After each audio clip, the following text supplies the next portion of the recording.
ఆపండి మీ పిల్ల చేష్టలు, మీ ఇమ్మెచ్యూరిటీ. మీకు కాస్తైనా ఐడియా ఉంది మీరు రోహిత్తో ఎలా బిహేవ్ చేస్తున్నారో? మీరు ఈ రోజు తనని కొట్టారు, తన రక్తం కళ్ళు చూశారు. అది కూడా తన ఇక్కడికి ఎందుకు వచ్చాడో, తనకి ఏం పని ఉందో తెలుసుకోకుండానే మీరు చేశారు. అతను నర్మదా అంటే కన్నబిడ్డ కాకపోవచ్చు, కానీ దాని అర్థం మీరు అతనితో మీరు ఇలా బిహేవ్ చేయడం చూస్తూ ఉంటే నర్మదా ఆంటీకి బాధగా అనిపించదు అనుకుంటున్నారా? ఆవిడ మనసు గాయపడదు అనుకుంటున్నారా? ఆ మనసు గాయపడి ఉండొచ్చు, చాలా బాధగా కూడా ఉండొచ్చు. ఎందుకంటే రోహిత్ ఆవిడకి ఇప్పుడు దూరమైన మంచి కొడుకు కాబట్టి. కానీ నేనేమో తన జీవితంలోకి దూరి బలవంతంగా ఆవిడ సంతోషాలన్నింటినీ దూరం చేస్తున్నానా? అవును, మీరు ఇలాగే చేస్తున్నారు. ఏంటి అలా చూస్తున్నారు? నేను చెప్పేది నిజమే, కానీ అయినా సరే ఆవిడ ఇక్కడే ఉన్నారు, మీతో, మీకోసం. ఆయన తన ఇష్టంతోనే ఉన్నారు, బలవంతంగా కాదు.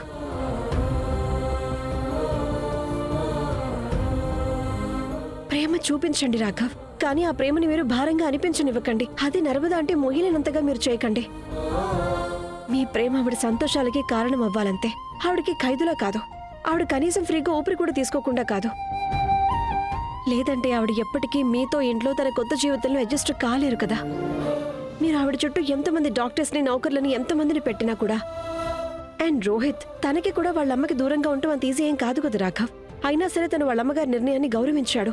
ఎందుకంటే మనం తనకి నమ్మకాన్ని కలిగించాం. మనం ఎప్పుడు తనకి వాళ్ళ అమ్మగారికి మధ్య అడ్డుగోడగా ఉండబోము అని. తనకి నర్మదా అంటేనే ఎప్పుడు కలవాలనిపిస్తే అప్పుడు తను ఇక్కడికి వచ్చి కలవచ్చని. అండ్ ఇప్పుడు కొత్త బంధాల్ని కలుపుకునే టైం వచ్చినప్పుడు మీరు ఎందుకని వాటిని కన్ఫ్యూజ్ చేస్తున్నారు?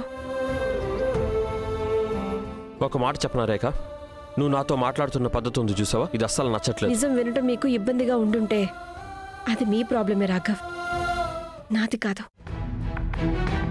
అండ్ నర్మదా అంటే మిమ్మల్ని వదిలి వెళ్ళిపోయినప్పుడు మీ వయసు 10 ఏళ్ళు, కానీ ఇప్పుడు మీకు 10 ఏళ్ళు కాదు. సో నర్మదా ఆంటీ కోసం మీ పిల్ల చేష్టలు ఇంకా ఆపండి అండ్ కొంచెం పెద్దవ్వండి.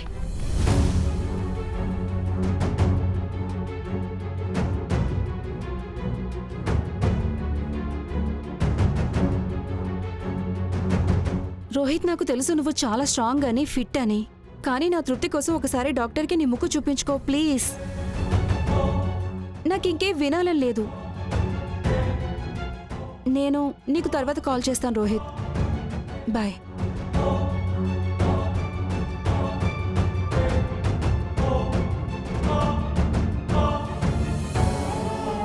ఒక విషయం తెలుసా అమ్మా, నువ్వు నా లైఫ్లో లేని ప్రతి క్షణం నేను ఒకటే అనుకుంటూ ఉండేవాడిని. నువ్వు నా లైఫ్లోకి తిరిగి వచ్చినప్పుడు నేను నిన్ను చాలా సంతోషంగా చూసుకోవాలని,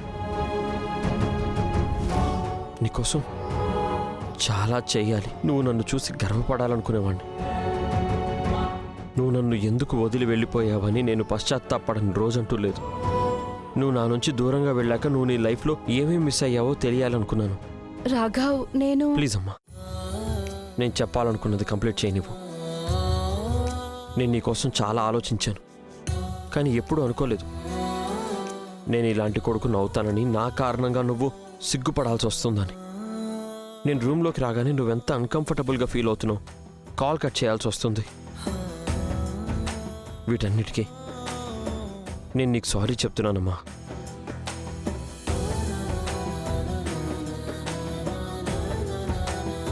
నన్ను క్షమించమ్మా. రాఘవ్, నాకు తెలుసు రాఘవ్, నీకు అనిపిస్తుండొచ్చు రోహిత్ నన్ను నీ నుంచి దూరం చేస్తున్నాడని.